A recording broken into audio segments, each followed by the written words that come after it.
Hello, I'm Sharon. Hi, I'm Julie. Hi, I'm Natasha, and we're going in to ask Boris Johnson your questions. Okay, let's go. I'm prime. Chocolate digestive. I don't care. Yeah, my answer is chocolate digestive. Hello, Boris. Hello, Natasha. Thank you so much How for are you? having us here. Well, it's a great honour to welcome Mumsnet to City Hall. And it's been quite a long time, but this is one of the interviews I can tell you that I have prepped for most intensively. Do you think that the time you spent on Have I Got News For You was one of the main contributing factors to you becoming Mayor of London? What do you think? Oh, that is a brilliant question. I think probably it didn't really, in the end, do any fatal damage. Is the best I can say for it. I think it was basically neutral. With a lot of people, I think that they thought, who is this guy? He's a guy off a game show. He does Have I Got News For You. He's not a serious candidate for Mayor of London, and so I was marked down accordingly. But then again, for a lot of other people, it increased my recognition. So my guess would be, in the absence of any focus groups or polling data on this important matter, my guess would be it was neutral. Okay. A lot of Mumsnetters wanted to know how we can justify spending so much money on the Olympics when the country's in such a sort of dire financial crisis. Yeah. The only way you can justify spending £9.3 billion on the Olympics is if you get a long-term legacy benefit for the country. You know, and there's all sorts of things I'm doing now in London, in the run-up to the Games, or we're doing now, I should say, that are partly harnessing the excitement of the Olympics. So the reason we're putting in cycle superhighways and all these bicycles that you're going to see around London from the end of this month, it's because it's a great thing in itself, but also it's part of turning the city into a very, very exciting Olympic destination in 2012 and making it more attractive to live in now and beyond. One thing I people think is a bit difficult. They say, why are you building these structures like this Anish Kapoor Tower, this curly whirly pretzel hubble bubble type jobby? Why people say, what's it all about?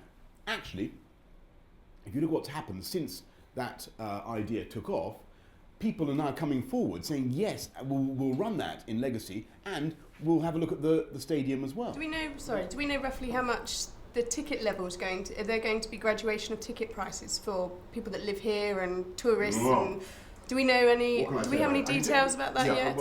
There will be. The ticket prices will vary considerably, but they'll be comparable with the sorts of prices you'd expect to go to a football match or whatever, but then some much cheaper tickets as well. And I'm determined, and I've already said that there are going to be a very, very substantial number of tickets available for free for London school children 11 to 18. And that's because Londoners are paying in their precept a huge wodge of dosh for the Olympics. But the way we're going to do that is distribute the tickets to the schools as a means of incentivising their kids to perform and do great things academically or on a sporting field or whatever. So we're not just going to flood the market with tickets. We're going to say to the schools, come up with a plan of how you're going to dish out a goodly number of tickets. We're talking about a really huge number of tickets, but they have to come up with a plan that is really going to motivate their kids so that we don't just devalue the market for Olympic tickets. Well, I think you said, according to my research, that people should stop whinging about bankers and their bonuses. Because they bring in such a huge proportion. No, that was. I think that was what I was accused by one of my political opponents of having said. Actually, I didn't use those words. Same meaning?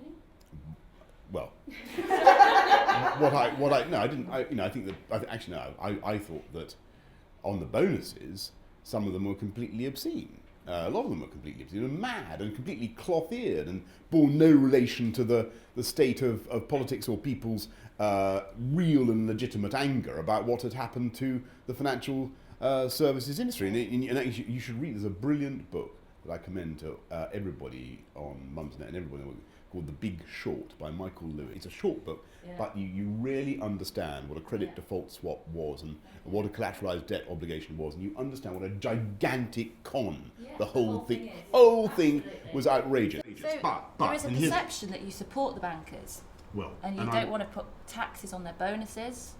Well, as I say, I think the bonuses are obscene, and they shouldn't be paid out in anything like those quantities. Insofar as you can have measures that are internationally agreed that stop excesses of those kinds, and I think that's a good thing.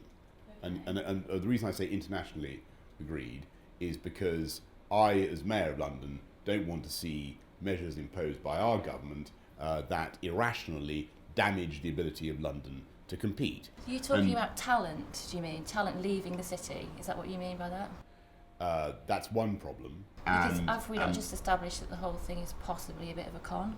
So therefore talent is irrelevant? Well, I don't think it is, because even though there was a disaster in the banking sector in 2008 and 2009, there is no doubt that financial services is a huge part of the London and the UK economy.